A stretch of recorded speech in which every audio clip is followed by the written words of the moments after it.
Bonjour à tous, bonsoir à toutes. Nous sommes le dimanche 27 juin 2021. Vous regardez À l'air libre, la quotidienne de Mediapart, spéciale élections régionales et départementales, en direct ce soir.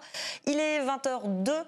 On est ensemble pendant 2 heures pour analyser les résultats qui vont arriver au fil de la soirée avec nos invités et la rédaction de Mediapart. Avant de démarrer, je vous signale cette offre, 6 mois à 20 €. Si vous le pouvez, abonnez-vous, car on ne vit que grâce à vous. Et en plus, c'est sans engagement et c'est jusqu'à ce soir minuit. Donc ne traînez pas. À l'air libre, c'est parti.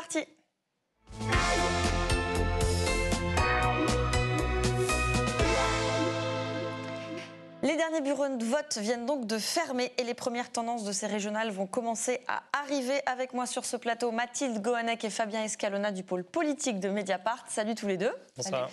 Jérémy Moilec, bonsoir. Bonsoir. Vous êtes sociologue à l'université d'Evry, spécialiste de l'abstention. Et cette abstention, elle est à nouveau record. A priori, selon les premières estimations, 65,7% pour ce second tour. C'est donc à peine moins que pour le premier tour, où elle était aux alentours de 67%.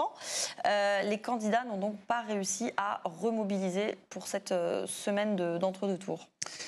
Oui, c'est évident. Et puis ce record historique, quand même, est assez significatif. Et aussi votre choix d'accorder un temps spécifique à l'abstention, là, en début d'émission, alors même qu'on a déjà potentiellement des résultats, etc., et quelque chose de significatif. Mais oui, évidemment. Mais ce que j'aimerais dire quand même, c'est que l'analyse des résultats, peut paraître banal de dire ça, n'est pas quelque chose de neutre. C'est-à-dire journaliste, politique, scientifique. On s'inscrit dans une lutte sociale, politique, d'interprétation. Et donc, du coup, faire ce choix spécifique de parler de l'abstention pendant 30 minutes, c'est un plaisir pour moi, même si il y a plein de choses à dire, mais c'est quelque chose de significatif puisque l'abstention, depuis 20 ans, ne fait qu'augmenter et très souvent majoritaire, c'est-à-dire qu'en moyenne, de plus en plus, un électeur sur 2 ne va pas voter. Et donc, les commentaires électoraux, les soirées électorales consacrées au score des candidats, où on se focalise en fait sur des scores de minoritaires, posent question, puisqu'en fait, ça masque la disqualification, là en l'occurrence ce soir, des élus, si on ne parlait pas de l'abstention. Alors, on va quand même parler de temps en temps des résultats par-ci par-là, mais vous savez quoi, on va bien aller au fond de l'abstention. Justement, vous dites qu'elle n'est pas nouvelle, cette abstention. On le voit sur ce graphique produit par Mediapart, qui retrace donc l'abstention aux régionales et départementales depuis 1986. En gros, en 30 ans, l'abstention a doublé pour les départementales et plus que triplé pour les régionales. Et en une mandature, elle a pris 15 points, cette abstention. Alors, elle progresse de façon continue depuis 30 ans. C'est donc pas la faute exclusive d'Emmanuel Macron, mais est-ce qu'il s'est passé quelque chose ces 5 dernières années dans ce mandat Macron qui peut expliquer qu'elle est à ce point augmentée en 5 ans, cette abstention ? On va dire que ça s'accentue effectivement ces 5 dernières années. C'est un mouvement quand même qui est structurel depuis 30 ans, même 20 ans encore plus. Et ces 5 dernières années, quand même, pourquoi ça s'est accéléré ? C'est que à l'origine, Emmanuel Macron a été élu aussi dans des conditions très particulières. Et justement, les citoyens ont le sentiment de plus en plus que les élus, que ce soit à l'échelle locale ou à l'échelle nationale, sont totalement imperméables à la nature des votes, c'est-à-dire aux conditions de l'élection, et aussi à la nature des voix qu'ils reçoivent. Si bien que, évidemment, légalement, ils sont légitimes, mais il faudrait davantage prendre en compte la nature des voix qu'ils reçoivent. Et donc on voit bien que depuis 2017, d'élection en élection, cette abstention augmente, devient majoritaire. Les élus, eux, deviennent minoritaires. Mais c'est quelque chose qui, en fait, fait écho à des tendances structurelles. Et la question qu'il faudrait se poser, c'est pas tant pourquoi les gens vont pas voter, c'est plutôt pourquoi iraient-ils voter ? Pourquoi iraient-ils voter ? Puisque le système, d'abord le système politique et électoral, premièrement exclut, c'est-à-dire qu'il exclut les membres des classes sociales dominées, dont beaucoup de jeunes, qui finalement finissent par ignorer un jeu politique qui les ignore dans le contenu des programmes, qui les ignore dans la composition des assemblées, que ce soit à l'échelle locale ou nationale, des assemblées dites représentatives, mais où il n'y a aucun ouvrier, aucun employé, aucun jeune, peu de femmes, etc. On peut faire la liste. Finalement, on a un champ politique qui est complètement clos, donc il ne faut pas, après, s'étonner que ne se sentant pas représentés, ne pouvant accéder, parce que c'est très dur aussi de participer dans un parti politique, d'être soi-même candidat. On sait que notre système aussi a des ressorts plutocratiques très forts qui fait qu'on ne peut pas tous être candidats. Vous, moi, on ne peut pas tous. Et donc on a cette tendance structurelle qui fait que le système exclut cela, mais aussi le système, et là c'est ce qui fait que ça se généralise, le système produit de la défiance. Et produit de la défiance qui transcende les classes sociales. Cette défiance-là, oui, elle est nouvelle. C'est-à-dire qu'un rapport critique à la politique institutionnelle se développe dans toutes les classes sociales. Tous les âges, même si ça concerne surtout les jeunes. Pourquoi ? Parce qu'on a le sentiment qu'encore une fois, le vote n'a pas eu trop de conséquences, qu'il n'y a pas de corrélation entre la nature des votes et la nature des politiques qui sont ensuite menées. Et donc, on a une défiance qui se généralise, on a aussi une exigence, et en particulier chez les jeunes générations, une exigence, une volonté de démocratiser la démocratie, d'avoir une démocratie moins aussi verticale, plus inclusive, comme on dit aujourd'hui, plus horizontale au moins. Ce qui fait que ces tendances lourdes, là on les voit au régional, mais finalement, les sociologues, les politistes ne sont pas très surpris. Ce n'est pas pour nous jeter des fleurs à nous, mais c'est la réalité. Alors justement, Mathilde, tu as suivi la campagne dans plusieurs régions de France et début juin, par exemple, tu es allée à Châlons-en-Champagne où tu as constaté finalement que le désintérêt venait de loin pour rebondir sur ce qu'on a démontré avec le graphique, avec ce que disait Jérémy Moallec. Oui, en fait, le socle des exclus du jeu politique, il a toujours existé, il a grossi, et puis c'est rajouté à ce socle des exclus ceux qui votaient et qui ne votent plus. Et je trouve c'est intéressant, à Châlons, souvent les gens sont capables de le dater, en fait, le référendum européen, une élection particulière par rapport à une autre. Donc ça veut dire qu'en fait l'intérêt politique existe, mais on sait aussi pourquoi on s'est retiré du jeu. Et puis il y a, ce qui est tout à fait juste, c'est qu'il y a chez les électeurs ou les non-électeurs, les abstentionnistes, le fait de considérer la question démocratique ou institutionnelle pour elle-même. C'est-à-dire, je ne vote plus parce que je ne crois plus au jeu général, aux règles du jeu général. C'est une abstention politique en réalité. Alors c'est une abstention politique en tout cas. C'est considérer que le jeu ne fonctionne plus et pas forcément la défiance vis-à-vis de tel ou tel candidat. C'est globalement qu'on se met de côté. Et ça c'est quand même inquiétant. Enfin on pourrait en reparler en fait. Est-ce que c'est inquiétant ou est-ce qu'au contraire c'est un beau signal d'alerte sur l'état de notre démocratie? Fabien. Si je peux me permettre, l'explosion de ces dernières années. Alors, tu parlais d'Emmanuel Macron, on peut aussi l'imputer à la réforme de François Hollande, parce que en fait, c'est la première élection qui était l'élection bilan de ces macro-régions, de ces grandes régions qu'il avait dessinées sur un coin de table, en passant des coups de fil, dans des conditions complètement aberrantes. Et donc là, l'argument, souvent à l'époque, c'était de dire on va avoir des grandes régions qui pèsent, etc. Pour les gens, ils vont voir enfin à quoi serve la région. Bon, tout ça n'a pas eu lieu.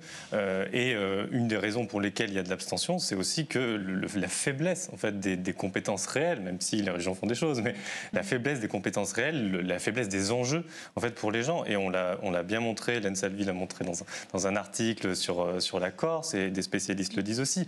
S'il y a bien un endroit où la participation se tient bien, c'est la Corse, où là on a une assemblée territoriale un peu particulière qui a des doubles compétences régionales, départementales, qui dépense beaucoup plus en euros par habitant.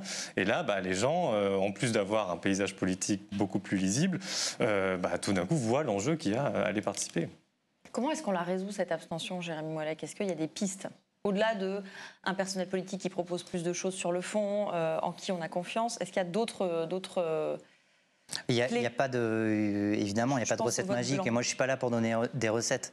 Mais par contre, c'est évident que là, dans l'entre-deux tours, quand on entend que finalement, on met ça sur le plan de la morale, on va culpabiliser l'électeur. Bon, je pense que ce n'est pas en culpabilisant qu'on va l'amener à l'isoloir. Ensuite, quand on entend des mesures techniques, c'est-à-dire on va développer le vote électronique ou le vote je ne sais pas quoi, comme si c'était le vote par bulletin qui posait problème. Bon, moi, très franchement, c'est quelque chose qui est bien plus lourd, en fait. Quelque chose qui est bien plus structurel. C'est quelque chose qui est lié notamment aux institutions qui sont les nôtres, à l'inertie institutionnelle qu'on connaît. C'est-à-dire que, quand même, la question démocratique n'est jamais vraiment... Alors, elle est un peu débattue, il y a eu le pseudo-grand débat à la suite des Gilets jaunes, etc. Mais c'est comme si la question démocratique, finalement, elle posait pas tant de problèmes que ça, puisqu'il y a toujours une élection, la machine à élire, elle tourne toujours, qu'il y a toujours des élus. Et donc, les élus n'ont pas intérêt à remettre en question les institutions qui les ont menés au pouvoir.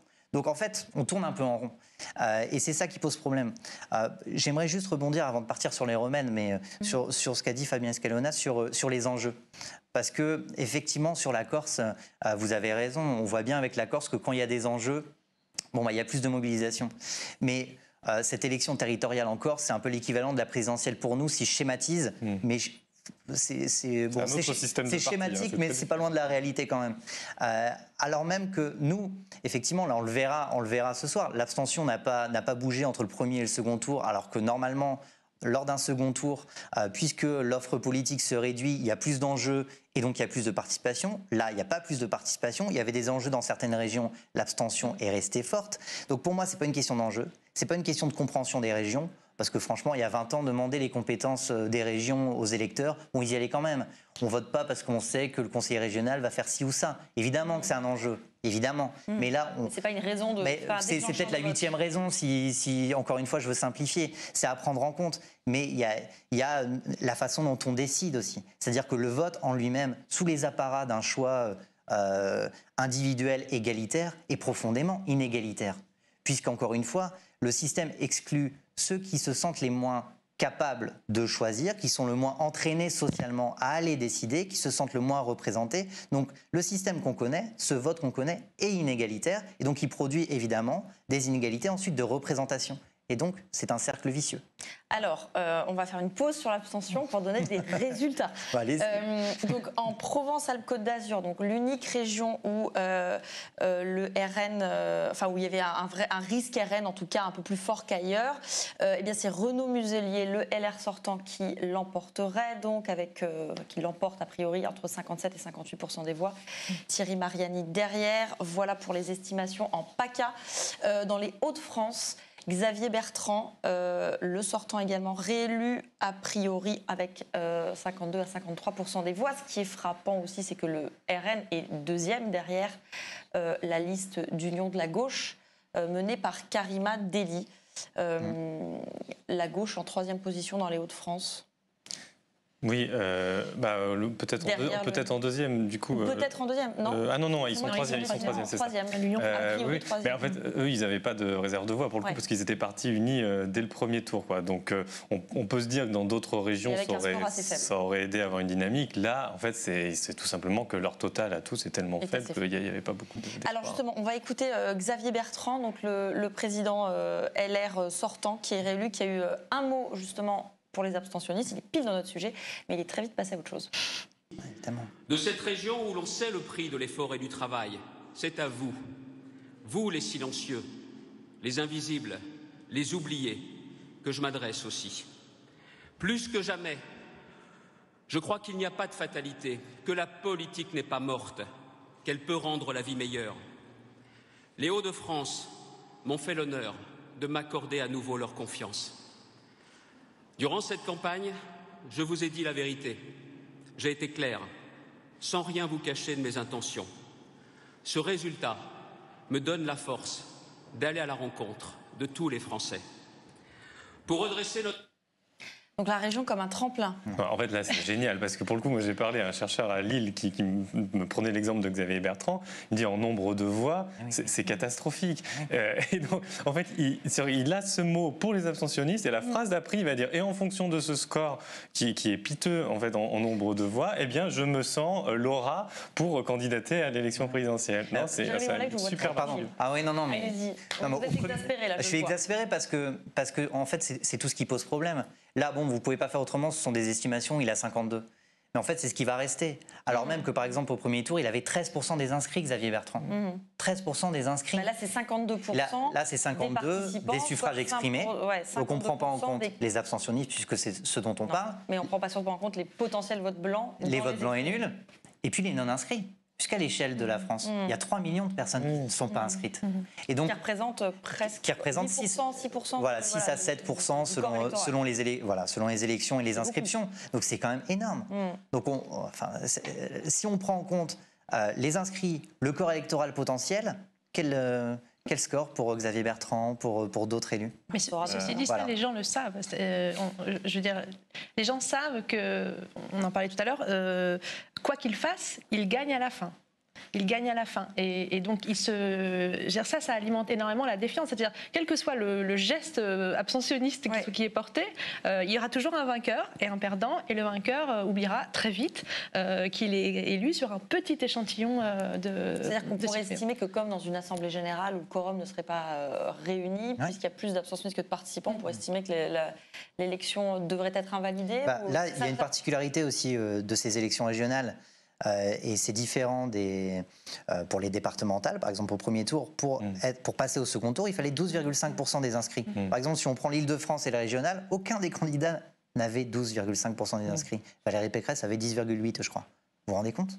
C'est-à-dire, l'absence de corrélation entre le niveau de participation et en fait le score des candidats et leur légitimité et donc et leur attitude. Et leur attitude ensuite et les politiques qui sont réalisées pose problème. Et il y a aussi autre chose, parce que là, on est dans la meilleure abstention, mais on pourrait parler aussi, d'un point de vue plus général, des votes qui sont de plus en plus désinvestis. On n'en parle jamais. C'est-à-dire que, en fait, on prend pour acquis le fait qu'un vote, puisque telle personne a voté Xavier Bertrand ou Trucmuche, il y a un investissement particulier, il y a des idées politiques, il y a une adhésion. Non, pas forcément. Comme une abstention, comme un vote blanc et nul. C'est-à-dire qu'on hiérarchise socialement ces comportements politiques, alors que potentiellement, il y a la même intention, où il y a le même engagement, le même désengagement, le même investissement. Et donc on constate, ces dernières années, qu'on a de plus en plus de ces votes désinvestis, de ces votes à contre-cœur, pour ne pas dire à contre-opinion. Ce sont des votes sans illusion, mais qui, puisqu'ils ne sont pas analysés comme tels, puisqu'on fait ces agrégats 52%, 40%, en fait, produisent l'illusion de l'adhésion aux élus. Mathilde ? Non, moi je suis tout à fait d'accord. Ce qui est amusant sur Xavier Bertrand, sur sa projection sur la présidentielle, c'est aussi ça, c'est qu'on voit bien que dans ce scrutin, on l'a vu au premier tour, on le revoit là, c'est qu'il y a ce qu'on appelle la primo sortant, où en fait c'est le vote légitimiste, ceux qui se déplacent en fonction de leur sociologie. Bon, les affaires sont plutôt bien gérées, donc on va voter pour la personne qui sort. Et en fait, Xavier Bertrand en profite, mais en fait, comme d'autres qui ne sont, enfin Carole Delga en Occitanie, elle va pas être candidate à la présidentielle. Mais lui, il se sert de ce score pour dire, mais ça y est, j'ai cette légitimité. Alors, justement, sur ce pont que lui fait entre les régionales et la présidentielle, est-ce qu'il y a un enseignement ou pas à tirer de ce scrutin des régionales et départementales pour la présidentielle ? Mediapart, on a plutôt écrit des papiers pour dire que non, notamment à cause de ce niveau d'abstention. En fait, c'est comme si on avait, disons, un système de partis à l'ancienne qui fonctionnait encore dans les bases locales, et puis ce qui se joue au niveau national. Il y a une sorte de déconnexion entre les deux, un peu comme ce qui se passait au début de la Ve République, parce que les gaullistes n'étaient pas encore ancrés, etc. À l'époque, c'était pas, les répartitions d'alliances droite-gauche n'étaient pas encore structurées de cette façon. On avait encore des vieilles alliances de l'ancien régime. Bon, on est un peu dans une situation qu'on peut comparer. Mathilde, donc on va quand même parler un peu de présidentielle, mais tu as interviewé récemment la politiste Anne Jadot qui faisait dans ton interview référence à la présidentielle en disant si on compte ceux qui ne sont pas allés voter en 2017 ou ont voté nul ou blanc, c'est un tiers des inscrits, ce n'est pas engageant pour 2022. Au second tour. Au second tour. Donc on parlait là d'une certaine, enfin de faire barrage au Front National, au Rassemblement National, puisque 2017 c'était Macron-Le Pen au second tour. Il n'y a pas eu une mobilisation énorme en 2017. En fait, ce qui était intéressant, c'est de comparer les sursauts de mobilisation quand Le Pen arrive au pouvoir. Le Pen, la firme familiale, si je puis dire. Donc, qu'est-ce qui se passe en 2002 ? Gros sursaut de mobilisation sur le second tour. Et qu'est-ce qui se passe en 2017 ?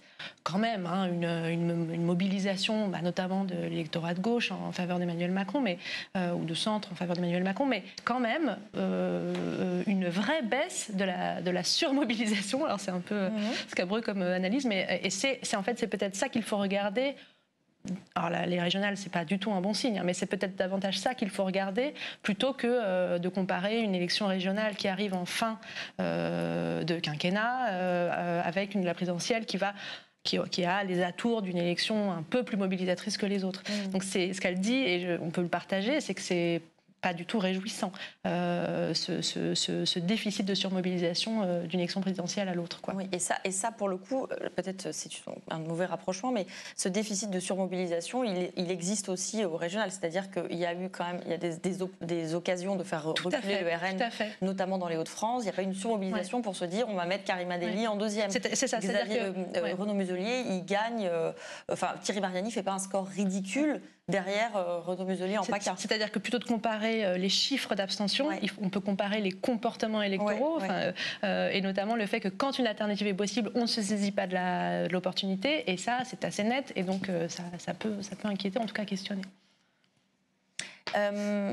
Tu l'as aussi raconté, donc là ça nous amène à peut-être quoi d'autre que le vote purement institutionnel avec des candidats de partis, etc.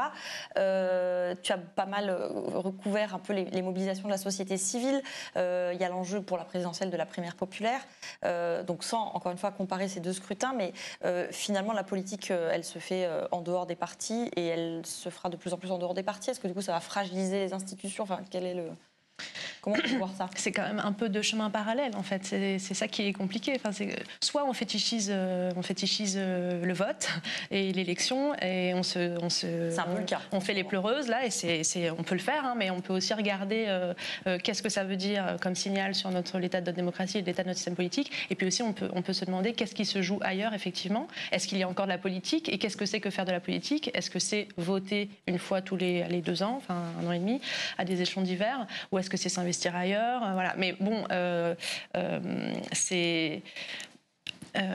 que je veux dire, c'est que les personnes qui vont se mobiliser en dehors du champ électoral ne vont pas, par magie, au bout d'un moment, finir par voter. C'est peut-être 2 chemins parallèles qui commencent à être pris. Donc il ne faut pas non plus surinvestir le fait que quand même il y a un bouillonnement et une colère dans la société civile, comme on l'appelle un peu faussement.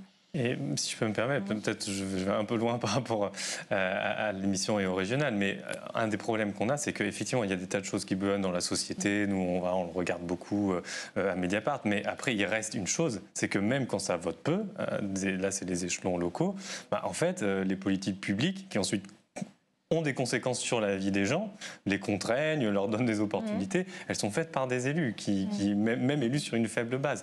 Et donc là, ce autour duquel tout le monde tourne, c'est un peu la traduction, le lien entre ce qui bouillonne et puis ce qui peut avoir une traduction institutionnelle. Alors après, on peut toujours dire qu'on n'aime pas ces institutions, qu'on n'aime pas ce système, n'empêche que c'est celui dans lequel on vit. Donc au bout d'un moment, il faut réussir à trouver le pont entre les deux pour que chacun puisse se transformer, quoi.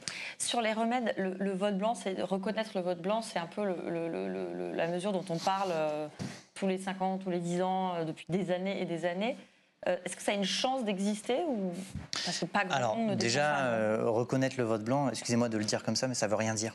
Parce qu'en fait, reconnaître le vote blanc, ça veut dire quoi? Ça veut dire on les compte comme des suffrages exprimés, comme les candidats, mais alors ça fait quoi? Est-ce qu'on donne un pouvoir de sanction au vote blanc qui fait qu'à partir d'un certain seuil, on arrête l'élection? Ok, pendant combien de temps et combien de candidats font... Bref, ça pose beaucoup de questions. Ce qui est intéressant dans l'idée du vote blanc, c'est que ça brise le côté utilitariste de l'élection. C'est-à-dire qu'on a une conception utilitariste du vote. Le vote a été bâti comme un instrument de légitimation des élus et aussi comme un outil de régulation de l'expression populaire, qui fait que le vote est surtout un instrument pour les élus et moins un moyen d'expression pour les citoyens. C'est-à-dire qu'on doit réduire notre opinion potentiellement complexe, ça dépend de nous tous et des scrutins, à un précaré, un bulletin blanc avec un nom et un prénom. Donc évidemment, dans l'idée du vote blanc, il y a quand même l'idée intéressante de dire, tiens, il faut trouver autre chose, mais il y a aussi le jugement majoritaire, il y a aussi, on pourrait aussi se dire, on peut compter toutes les voix. Et pas seulement le vote blanc, le vote nul aussi. Il faudrait expliquer ce que c'est le jugement majoritaire. Ouais. Je suis pas sûr. Le jugement majoritaire, bon, je ne suis pas forcément un partisan et enfin, je n'ai pas à l'être ni à être contre, mais c'est le fait qu'on vote, qu'on émet un vote pour et qu'on classe les candidats en fait. Et que finalement, on a quelque chose de beaucoup plus complexe qui fait qu'on a moins de chances d'avoir un fort taux de voix non représentées. Parce qu'aujourd'hui, on a beaucoup de voix non représentées, au-delà des abstentionnistes ou des votes blancs et nuls. Des gens qui votent pour les partis encore, etc., ne sont jamais représentés parce qu'on a les primes à la majorité, on a tout un système, un mode de scrutin qui fait que ça balaye aussi les partis politiques et ceux qui ont voté pour ces partis. C'est-à-dire que, par exemple, La République En Marche a eu 16% des inscrits, il se retrouve avec plus de 60% à l'Assemblée nationale. Bon, voilà, ces contradictions-là, c'est par le mode de scrutin qu'on connaît, et d'ailleurs qui est, je crois, maintenant aujourd'hui, unique en Europe pour les élections nationales. Donc ça pose question. Voilà. Et donc effectivement, que ce soit le jugement majoritaire, la reconnaissance du vote blanc, sont des pistes, mais les élus n'ont pas intérêt en fait à changer le système. Donc il faut passer par quoi? C'est dans le cadre d'une élection présidentielle qu'un candidat va mettre ça dans son programme. Je rappelle qu'en 2017, ils avaient fini tous par le mettre, même Marine Le Pen, etc. Enfin, presque tous, je crois. C'était incroyable. Moi qui avais fait ma thèse sur le vote blanc et nul et qui voyais historiquement le mouvement de disqualification de ces voix et qui devenait tout d'un coup un vote hyper civique. Enfin voilà, on verra. Peut-être que ça passera par là. Je ne sais pas. Quelque chose à ajouter à ce propos? Non, c'est surtout que ce qu'il faut vraiment s'interroger, enfin, c'est des réflexions qui sont intéressantes, mais faut-il s'interroger indéfiniment sur le mode opératoire du vote ou est-ce qu'il faut s'interroger sur l'offre politique? Je veux dire, là, c'est une claque énorme pour l'offre politique. On peut parler de la gauche, voilà, c'est criant, et on peut parler de la droite aussi. Enfin, les lignes sont tellement brouillées, on l'a écrit beaucoup, mais il faut le redire. Quand on était sur le terrain pendant les régionales et les départementales, c'est illisible. Et je suis journaliste à Mediapart. C'est mon travail de comprendre. Et c'est dur à comprendre. On ne sait pas dans un canton qui fait alliance avec qui par rapport à l'autre canton. Et l'alliance est différente à l'élection régionale. L'électeur, il est perdu. Et l'électeur, et c'est évident que c'est au personnel politique de s'interroger profondément sur qu'est-ce qu'il a à offrir, comment il change la vie, pour faire simple. Et ensuite, on peut élaborer tout un tas de discussions sur les modes opératoires des votes, sur le calendrier électoral, sur les échelons, comme tu disais, la taille des régions, l'importance de la proximité du conseiller départemental ou régional, etc. Mais fondamentalement, c'est un problème d'offre politique. Mais il y a un brouillage, mais il y a aussi une forte homogénéisation. Une forte homogénéisation du programme. C'est-à-dire qu'on a un rétrécissement du champ des possibles politiques. Tout à fait. Ouais. Et ça pose problème. C'est-à-dire que même ceux qui adhèrent aux règles du jeu institutionnel et qui ont des idées politiques, et blablabla, etc., mais ils ne peuvent pas être représentés puisqu'il y a une marginalisation d'idées politiques qui ne sont jamais mises au pouvoir et qui ne sont jamais appliquées. Et ça pose problème, et ça fait 30 ans. On va partir en Bourgogne. Vous moquez pas trop. Non. Vous voulez savoir ce qui se passe en Bourgogne? Qui a gagné à votre avis? Donnez-moi l'abstention en Bourgogne. Donnez-moi le vainqueur en inscrit en Bourgogne. Elle est au moins à 65%, je pense. Non, Bourgogne-Franche-Comté, la sortante, Marie-Guide Dufay, l'emporterait donc assez nettement, malgré une forte abstention, face donc au LR Gilles Platré et au RN Julien Audoul, qui sont plus ou moins au coude à coude, tous les deux, autour d'un quart des votants. Avec une très très forte abstention. En Auvergne-Rhône-Alpes, forte abstention également. Laurent Wauquiez est réélu, entre 55 et 56% des voix selon les estimations. Je vous propose qu'on écoute très rapidement un très court extrait de Laurent Wauquiez. Les Français sont exaspérés quand on ne réagit pas par rapport à ce qui dégrade la France. Ce soir, les extrêmes ont reculé fortement dans notre région, car nous ne leur laissons aucun terrain pour prospérer. Et de la même manière, je crois dans la préférence locale, je crois dans la relocalisation de nos entreprises. Je suis convaincu qu'il faut ramener la production dans notre territoire plutôt que d'importer ce qui vient de l'extérieur. C'est mieux pour l'emploi, c'est mieux pour l'environnement. Et il nous faut demain plus de protection vis-à-vis de l'extérieur et plus de liberté à l'intérieur, moins de normes, moins de charges, moins de harcèlement administratif. Et ce cap clair, enfin, c'est celui de la fidélité à des valeurs fortes. La politique n'est pas belle dans la lâcheté. La politique ne se grandit pas dans les reniements. La politique n'est belle que quand on assume des idées qui sont fortes. Le travail plutôt que l'assistanat. La promotion du mérite plutôt que le nivellement par le bas. la défense de notre mode de vie, plutôt que les compromis avec le communautarisme, la bonne gestion, plutôt que l'argent magique. Chacun va avoir le droit de parler. Alors, qui commence? Je vous voyais, Jérémy Mollec. Non, j'étais en train de me dire en écoutant Laurent Wauquiez que ça faisait vraiment écho aux enjeux des régionales. Donc c'est pour ça que je vous dis. Non mais vraiment, c'est pour ça que je vous dis après qu'il ne faut pas s'étonner qu'il y ait un intérêt contre la politique institutionnelle plus qu'un désintérêt, et en particulier des jeunes générations, un intérêt contre qui augmente.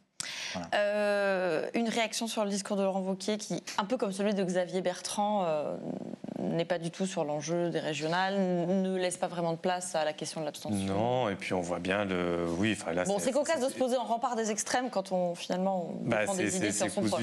C'est cousu de fil blanc, oui. Et là, en fait, il y a un discours qui est à l'image de la campagne qu'il a menée, qui est sur à droite toute, avec effectivement dénonciation de les normes, les règles, ça c'est très classique. Il a fait une campagne, là il ne le dit pas, peut-être parce qu'on n'a pas l'intégralité, mais c'est un des présidents de région qui a participé à saturer l'agenda de la question de la sécurité qui justement n'est pas dans les compétences privilégiées de la région. Et donc ça, Laurent Wauquiez a été un fer de lance de ça, et les pauvres candidates de gauche voilà, qui j'ai parlé, à qui j'ai rencontré, ont été face à un bulldozer comme ça de communication qui avançait sur l'enjeu de la sécurité. Alors, Laurent Wauquiez m'offre une parfaite transition vers le plateau suivant où on va parler de la droite et de l'extrême droite. Merci à tous les trois. Fabien, tu reviens à 21h justement pour parler de la gauche et de son avenir avec Manon Aubry de la France Insoumise, eurodéputée, Guillaume Balas de Génération et le politiste, Simon Persicot. À tout à l'heure. Merci, Jérémy Mollec et Mathilde Gohanec. Je vous rappelle notre offre 6 mois à 20 €. C'est jusqu'à ce soir minuit si vous le pouvez. N'hésitez pas à vous abonner. C'est bien sûr sans engagement.